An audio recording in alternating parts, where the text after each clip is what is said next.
Ansari's answer. When Bahuddin Naqshband was sitting in his reception hall one day, an insolent aristocrat, travelling in the service of a certain sultan, demanded entry. "Let him in," said Bahuddin. The envoy, after exchanging general salutations with the Maulana, said, "One reason why I have made a detour to see you is to ask a very direct question. It is this: what exactly is your situation and status in life? I, for instance, can describe myself as an emir, and I travel in the service of an emperor. Other people are great lords, merchants, scholars, and so on. Everyone has a designation in any civilized country. What are your pretensions, and what are we to call you? People call you a king, shah, and a lord, and also a teacher. But the smallest literate with 3 boys in front of him is a teacher, and there are kings with no power at all beyond their name." Mirza Ansari said, "Maulana, may I be permitted to answer this question?" The Maulana said, "If the prince will accept your answer as sufficiently authoritative." The prince said, "Yes, for one does not usually ask anyone anything directly if one can get information on the matter from an informed subordinate." Mirza Ansari said, "Our lord, Maulana, is a man who is visited by kings. Princes ask his advice. Aristocrats and scholars seek what he has to tell and show them. Merchants and nobles, commanders and even sultans sign themselves to him, your servant. So he has no rank which is below that of such people. He cannot be less than a sultan, whether he has the possession of land or not. He is not described as higher, because there is nobody higher to accord him this rank. My impression is that by visiting him, you have not demeaned yourself. But you will have to ask someone greater than an emperor as to what his rank is, if we are to interpret even in terms of this world." Maulana Bahuddin said, "Would it not therefore be better to withdraw the question, since it seems to defy an answer?"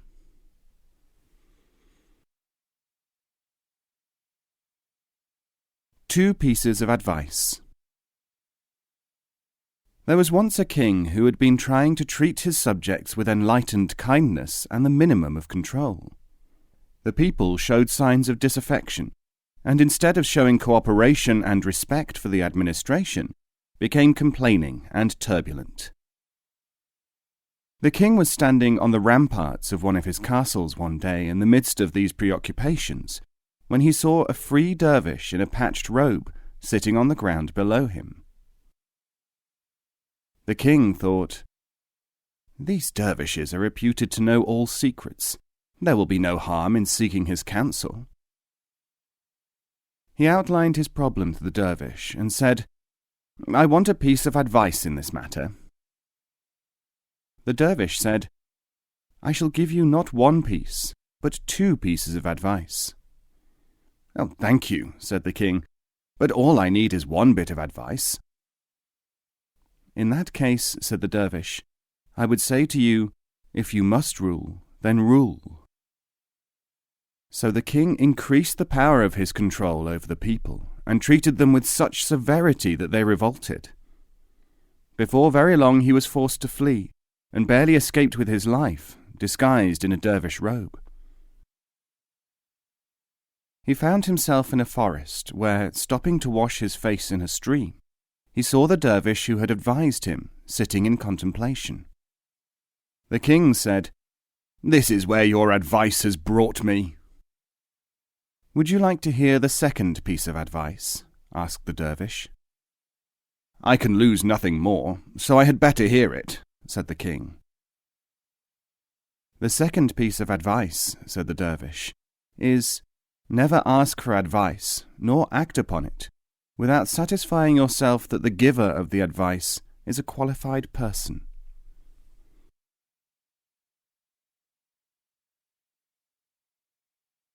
The gifts. 3 pilgrims brought offerings to a Sufi teacher. The first presented a flask of valuable perfume, the second a handkerchief in which were tied a number of gold coins, the third some rare spices, worth their weight in silver. The Sufi put some of the perfume on the palms of his hands. He gave away the money to a passer-by, and he handed back the spices to the man who had brought them. Some of the people who regularly went to observe the doings of the sheikh discussed among themselves the meaning of these actions. They decided that the gift of the perfume was accepted, and that this indicated favour for the giver, an acknowledgement of his spiritual attainments, real or to come. That the giving away of the gold meant that the sage was showing his indifference to material things, that the returning of the spices indicated a rebuff for the man who had offered them. It was many years before the audience learnt, since they were not initiated Sufis, of the real message behind the actions of the Sufi. The explanation, given by a teaching master, was this. The sheikh had used the perfume to please the giver, since this man was still at the stage where he needed the support of worldly reward. He had given away the gold in order to teach the giver something which he lacked, which was real generosity. He had returned the spices to make the donor understand that possession of costly spices was nothing. It was the effort which had gone into their acquiring which mattered. And this effort it was which had already transformed that pilgrim and made him worthy to use the spices in still another way. How far is man in general from being able to interpret the meaning of events? It is only in the circle of the elect that these things are understood. If you are too superior a man to use a piece of string, do not be surprised if a rope is too large for the job. Proverb.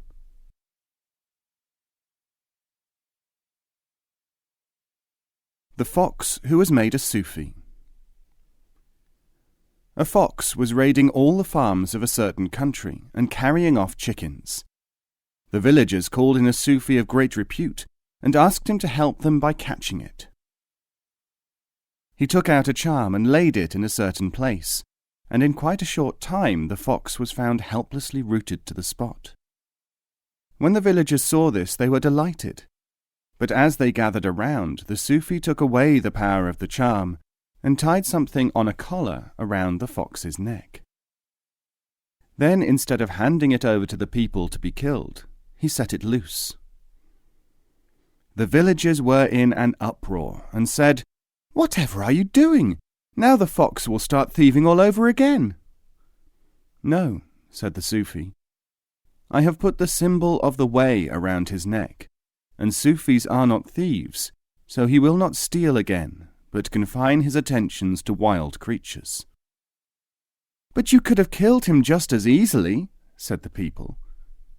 "Ah," said the Sufi, "I needed him to have a little punishment, so that he might reform in thought as well as action." "But how can it be punishment to give him the mark of the Sufi?" "Don't you know? Well now, whenever anyone sees him, they will drive him away from the haunts of men, saying, 'You are irrational, an enemy of scholars,' and scholars are, of course, the most wise of mankind."